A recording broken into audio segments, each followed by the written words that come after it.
मुझे ऐसा लगता है कि चिराग पासवान के अलावा किसी के लिए जगह है नहीं वहाँ पे। बाकी जो मुकेश सहनी हैं और जो जीतन राम मांझी हैं, शायद इनकी अभी तक ये आकांक्षा भी नहीं है कि हम केंद्रीय मंत्रिमंडल का हिस्सा बनें। ये लोग स्टेट पॉलिटिक्स कर रहे हैं और स्टेट पॉलिटिक्स का ही हिस्सा बनना अभी पसंद करेंगे। तो अगर हम थोड़ी देर के लिए मान लें कि जीतन राम मांझी की पार्टी और मुकेश सहनी को भी संवैधानिक प्रावधान का फ़ायदा उठाते हुए सदन का सदस्य न होने के बावजूद 6 महीना के लिए मंत्रिमंडल का सदस्य बनाया जा सकता है। इनको मौका दे दिया जाए, तो आने वाले वक़्त में बिहार के लोकसभा चुनाव के समय बीजेपी को इसका ज़बरदस्त फ़ायदा मिलेगा। इस चिराग इमैच्योर पॉलिटिक्स कर रहे हैं।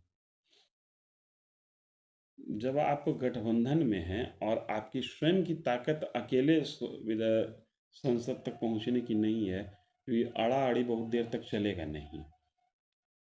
हाँ, हाजीपुर सीट को लेकर ये अड़ सकते हैं चूँकि वहाँ पर से इनका पिता का इमोशन जुड़ा हुआ है और उस इमोशन को रामविलास पासवान जी का सम्मान करते हुए दूसरे पार्टी के लोग भी इनके इस इमोशन का सम्मान करेंगे। लेकिन हर जगह पर आप अड़ जाइएगा तो फिर जाइएगा कहाँ? अगला जहाँ जाने की आप बात कर रहे हैं या जहाँ आप जा सकते हैं वहाँ पहले से भीड़ है।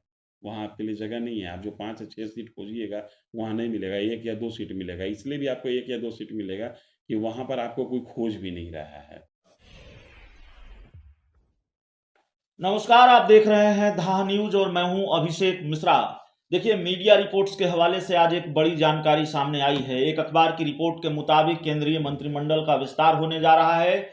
जीतन राम मांझी या उनकी अनुशंसा पर कोई, मुकेश सहनी और चिराग पासवान, ये तीन लोग मंत्री बनाए जा रहे हैं। केंद्रीय मंत्रिमंडल में इनको जगह मिल सकती है। हमारे साथ धीरेन्द्र सर हैं और सर से ये समझने की कोशिश होगी वाकई इसकी गुंजाइश नजर आती है जो मीडिया रिपोर्ट्स के हवाले से जानकारी आ रही है, और अगर ये होगा तो फिर बिहार की राजनीति में क्या बदलाव देखने को मिलेगा, क्या होता हुआ देख रहे हैं सर? देखिए, मैंने भी अखबार के उस खबर को पढ़ा है जिसमें ये कहा जा रहा है कि मुकेश सहनी, जीतन राम मांझी और चिराग पासवान, इन तीनों की अनुशंसा पर इन तीनों के कोटे से किसी को मंत्रिमंडल में केंद्रीय मंत्रिमंडल में जगह मिलेगा। मुझे ऐसा लगता है कि चिराग पासवान के अलावा किसी के लिए जगह है नहीं वहाँ पे।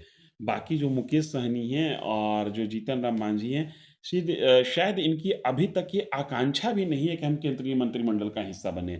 ये लोग स्टेट पॉलिटिक्स कर रहे हैं और स्टेट पॉलिटिक्स का ही हिस्सा बनना अभी पसंद करेंगे। बावजूद इसके अगर जो कहीं से खबर उठ रही है तो इसका मतलब है कि कुछ न कुछ खबर में दम है। तो अगर हम थोड़ी देर के लिए मान लें कि जीतन राम मांझी की पार्टी और मुकेश सहनी को भी संवैधानिक प्रावधान का फ़ायदा उठाते हुए सदन का सदस्य न होने के बावजूद 6 महीना के लिए मंत्रिमंडल का सदस्य बनाया जा सकता है। इनको मौका दे दिया जाए, तो आने वाले वक़्त में बिहार के लोकसभा चुनाव के समय बीजेपी को इसका ज़बरदस्त फ़ायदा मिलेगा। इसलिए मिलेगा कि ये दोनों लीडर जो हैं, अभी स्टेट पॉलिटिक्स में उपेक्षित हो गए हैं। जीतन राम मांझी निकल गए और विशेष परिस्थिति में मुकेश सहनी निकाले गए। जी। अब चुनाव माथे पर है।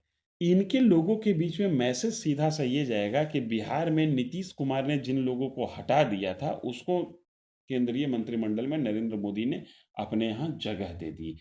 ये कुल मिलाकर 6 महीने में मंत्रिमंडल में ये क्या कर लेंगे, क्या नहीं कर लेंगे, ये आप भी समझ रहे हैं, हम भी समझ रहे हैं, चुनावी साल है। लेकिन ये ज़रूर होगा कि ये अपने लोगों के बीच में ये मैसेज देने में कामयाब होंगे कि नरेंद्र मोदी की सरकार ने हमारा सम्मान किया।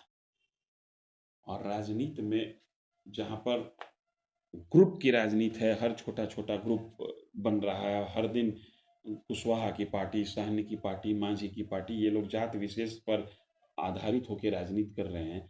तो ये अपने जात के, अपने लोगों के मतदाताओं के बीच में ये मैसेज देने में कामयाब होंगे कि नीतीश कुमार ने हमें अपमानित किया था, हमको निकाला, लेकिन नरेंद्र मोदी ने हमको अपने यहाँ एडजस्ट किया। ये मान-सम्मान की बात है और मान-सम्मान के आधार पर ये जो इमोशन है कि वो वोट में 2024 में कन्वर्ट हो सकता है। चिराग वाला मामला बड़ा महत्वपूर्ण नजर आता है, इसलिए क्योंकि चिराग पासवान एनडीए में शामिल हो, इसको लेकर कई पेचीदगियां हैं। सीटों को लेकर बात नहीं बन पा रही है। हाजीपुर पर अड़ गए हैं, समस्तीपुर पर अड़ गए हैं, और एक चर्चा यह भी होती है कि चाचा को एनडीए से आउट देखना चाहते हैं। ऐसे में चिराग पासवान मंत्री बनेंगे या पहले उन शर्तों को पूरी करवाना चाहेंगे जो जिन शर्तों की बात सामने आती है? इस मामले को कैसे देख रहे हैं? चिराग इमैच्योर पॉलिटिक्स कर रहे हैं। जब आप गठबंधन में हैं और आपकी स्वयं की ताकत अकेले संसद तक पहुँचने की नहीं है, तो ये अड़ा-अड़ी बहुत देर तक चलेगा नहीं।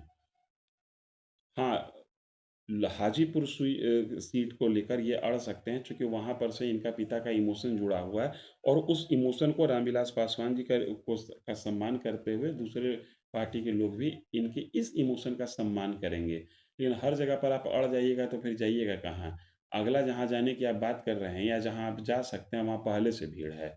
वहाँ आपके लिए जगह नहीं है। आप जो 5 या 6 सीट खोजिएगा वहाँ नहीं मिलेगा, 1 या 2 सीट मिलेगा। इसलिए भी आपको 1 या 2 सीट मिलेगा कि वहाँ पर आपको कोई खोज भी नहीं रहा है। तो कुल मिला के चिराग ये प्रेशर पॉलिटिक्स कर रहे हैं। हाँ, चाचा वाला मसला थोड़ा इम्पोर्टेंट है चूँकि वहाँ भी उनका व्यक्तिगत इमोशन है और ये सबको समझ है इस बात की कि रामविलास पासवान की जो पॉलिटिकल लीगेसी है उसके वारिस के तौर पर चिराग ही हैं, जनता जिनको रिकॉग्नाइज़ कर रही है। तो संभव है कि मैं बार-बार इस बात को कहता हूँ कि बीजेपी इंटरफेयर करके इनके चाचा और भतीजे की लड़ाई को सेटल करेगी। अगर बीजेपी सेटल नहीं करती है, तो इसका नुकसान बीजेपी को उठाना पड़ेगा। 1-2 सीट का भी नुकसान चिराग के लिए कोई बहुत बड़ा नुकसान नहीं होगा, चिराग 10 साल सांसद रह चुके हैं। लेकिन बीजेपी के लिए 1-2 सीट का नुकसान ये बड़ा नुकसान होगा जहाँ पर 1 टू 1 फाइट होने की संभावना बन रही है, जहाँ पर महागठबंधन की बात हो रही है कि एक सीधे-सीधे लड़ाई लड़ी जाए। वहाँ पर अगर 2-3 सीट का भी नुकसान होता है, तो हो सकता है कि जो जादुई आंकड़ा सरकार बनाने के लिए बीजेपी को चाहिए, उस आंकड़ा से वो पीछे रह जाए। इसलिए चाचा-भतीजे की लड़ाई में बीजेपी इंटरफेयर करेगी और कोई ना कोई रास्ता निकालेगी, चूँकि मुनाफ़ा बीजेपी को लेना है, चाचा-भतीजा को नहीं लेना है। अब बिहार